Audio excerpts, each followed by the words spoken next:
do you think that what you have here fills the gap, say, between this state and Iceland, where we saw 27, was it, bankers jailed?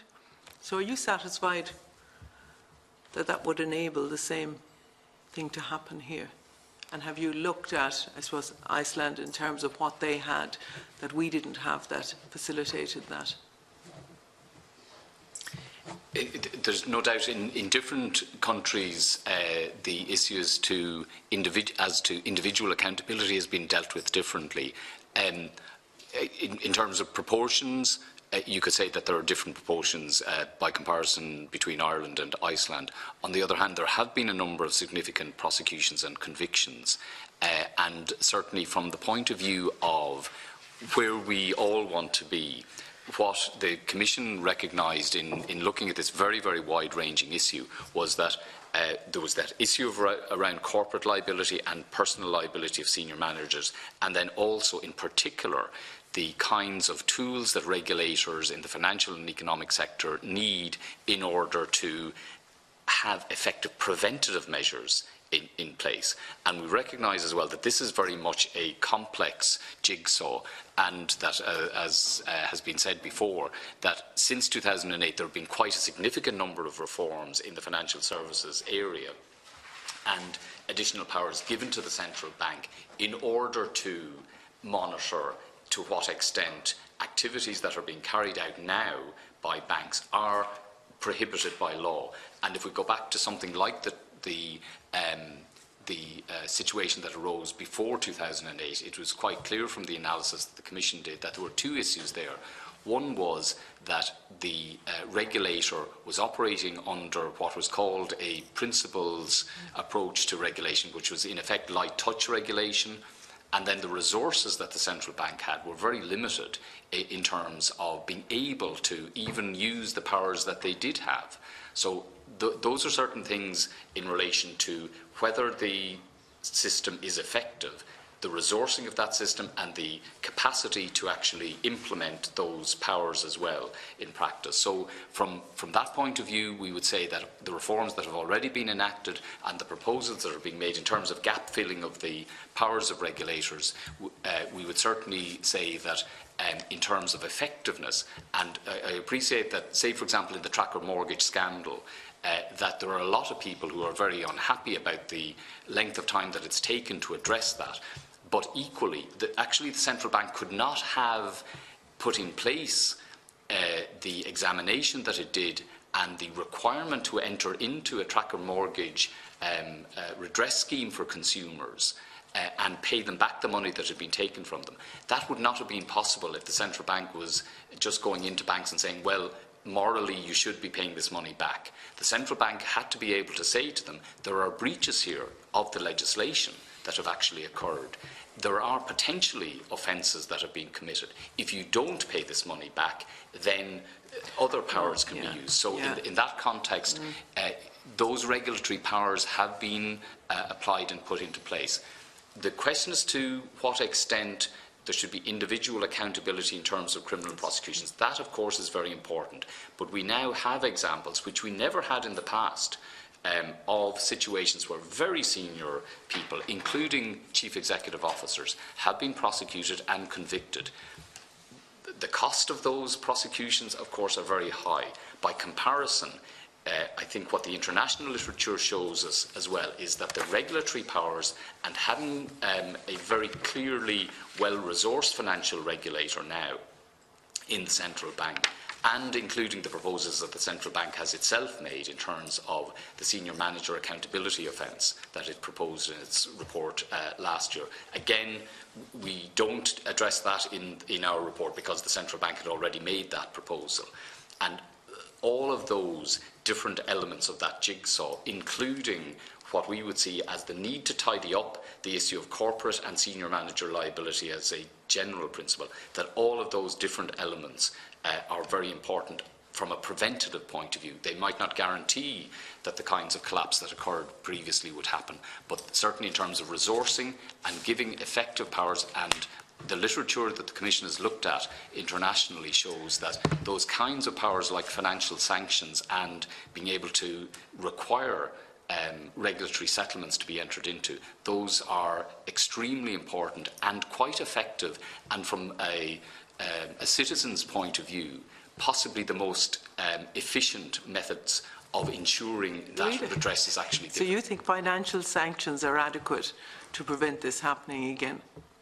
We're also saying that that's one part of the puzzle, and then the second part of the puzzle is tidying up the rules about corporate and senior management responsibility, because in fact, as the Commission's analysis shows, one of the problems at the moment with corporate criminal liability is that the rules that appear to apply would be rules which would make it almost impossible to convict a big corporate entity of any serious crime, whereas the proposals that the Commission are making are ones which would say that there ought to be a system in which that so-called paradox of size, where small corporate entities have been prosecuted and convicted in the past, but ironically we haven't prosecuted large corporate entities.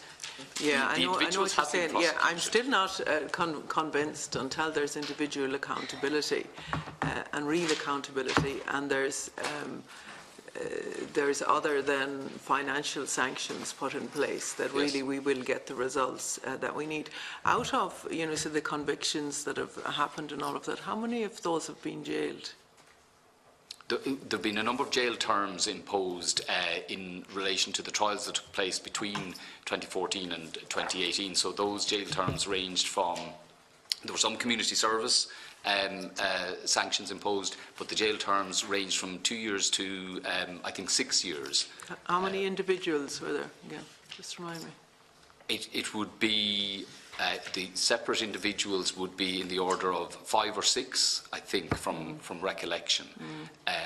But again, I suppose from that point of view, in terms of our history of prosecutions, there is no doubt that that number of prosecutions are 5 or 6 more than would have been the case in the past. And again, in the report, we look at the history of... Yeah, I know what you're saying, but I think we need to look to the future, we need to look to the present, and we need to look to our attitude to white-collar crime.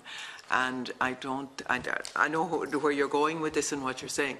I cannot share your confidence that we are where we need to be at this particular time. But I want to ask you a couple of other questions just around the multi-party actions, and I don't see in your proposal anywhere around the class action or multi-party actions, as you say, the likes of which you get in America. So again, if we're looking at, and you referred to the tracker mortgage scandal and the overcharging scandals, there would seem to be an overwhelming logic to put in place a facility for class action where ordinary victims can work together and have strength in numbers that are necessary to face an institution. Why was that? Why did you look at that, and why isn't it there? Well, the Commission published a report on this in 2005, and we're very pleased to see, in fact, that a private member's bill has proposed that report be implemented, and I understand that has perhaps past second stage, I think. So I think the Commission certainly recommended that there ought to be a version of the collective action, the class action, put in place, and that would be why we didn't deal with that in this report. But certainly the Commission, in its 2005 report, recommended that is something that can be used. But I think, again, in a sense, to complement that, you would certainly look at the kind of approach that was taken in the tracker mortgage instance, where in effect you had the regulator imposing results for a very large group of people that might very well have been done through a class action.